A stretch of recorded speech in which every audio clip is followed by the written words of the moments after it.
అందరికీ నమస్కారం. ముందుగా అందరికీ వినాయక చవితి శుభాకాంక్షలు. దైవబలం రాధాకృష్ణ ఛానల్ ప్రేక్షకులకు స్వాగతం. దౌర్భాగ్యం దుష్టనాశంచ ఘోరం అపమృత్యు నివారణం సౌభాగ్యం దేహి మే దేవ తం గణపతిం ప్రణమామ్యహం. 2024 సెప్టెంబర్ 7వ తేదీ శనివారం రోజు వినాయక చతుర్థి, వినాయక చవితి కావున ఏ సమస్యలైనా పరిష్కారం కావాలంటే ఈరోజు ఈ విధంగా చేయండి. సాయంత్రం సమయంలో పచ్చి గరిక మరియు తెల్ల జిల్లేడు పూలతోటి అర్చన చేయాలి గణపతికి. మరియు భక్తి శ్రద్ధలతో ఈ యొక్క మంత్రాన్ని మీరు జపం చేయండి. మీరు అనుకున్నటువంటి పనులు కాగలవు. గణపతిం విఘ్నహరం దేవ సర్వపాప ప్రణాశనం సర్వకార్య సుసాధ్యాని పరమేశ్వరం గణనాయకం అనేటువంటి యొక్క మహామంత్రాన్ని భక్తి శ్రద్ధలతో మీరు జపిస్తూ ఉన్నట్లయితే ఈ రోజు మీరు అనుకున్నటువంటి పనులు అన్నీ కూడా కాగలవు. ఉన్నతి కాలంలోనే మీకు సకల ఐశ్వర్య సంపదలు మీకు కలుగుతాయి. మరియు వినాయక చతుర్థి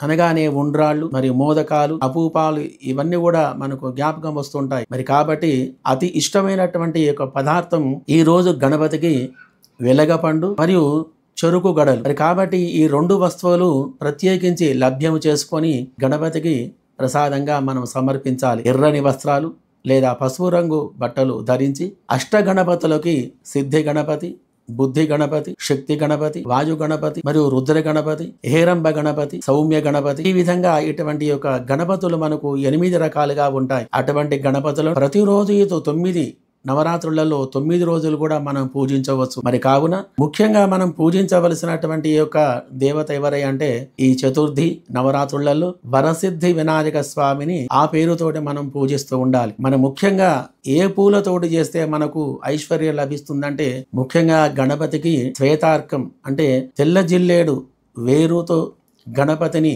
అక్కడ ప్రతిష్టం చేసి లేదా తెల్ల జిల్లేడు వేరు తెచ్చి గణపతి దగ్గర ఉంచి తెల్ల జిల్లేడు పూలతోటి భక్తి శ్రద్ధలతోటి గణపతి నామాలతో ఆ పూలతోటి అర్చన మనం చేయడం వలన అన్ని విధాలా మనకు ఆటంకాలు తొలగిపోతాయి. శ్వేతార్కం అంటే గ్రహ భయాలను తొలగించేటువంటి యొక్క వృక్షరాజం. మరి అటువంటి వేరులో ఎటువంటి గ్రహ భయాలు ఉన్నాగా, చేతబడులు ఉన్నా, అనారోగ్య సమస్యలు బాధిస్తున్నా, శరీరం అస్వస్థంగా ఉన్నా గాని, నీరసంగా ఉన్నా, ఎటువంటి పని కాకున్నా గాని ఆ యొక్క పనిలో విజయవంతం కావడానికి ఈ యొక్క చతుర్థి రోజున తెల్ల జిల్లేడు వేరును మీరు సంపాదించుకొని ఆ మూలికను గణపతి దగ్గర పెట్టి 9వ రోజు ఆ యొక్క మూలికను తీసుకొని చేతికి ధరించి మీరు ఎక్కడ వెళ్ళినా గాని అక్కడ మీకు విజయం అనేది లభిస్తూ ఉంటుంది. మరి శ్వేతార్కం పూలు, పుష్పాలు ఏవైతే ఉన్నాయో వాటితోటి పూజ చేయడం వలన అధికమైనటువంటి భయాలన్నీ కూడా తొలగిపోయి మంచి ధైర్యం అనేది మనకు లభిస్తూ ఉంటుంది. గణపతి యొక్క అనుగ్రహం మనకు కలుగుతుంది. మరియు విశేషంగా ఈ రోజు చతుర్థి రోజున ఇంకొక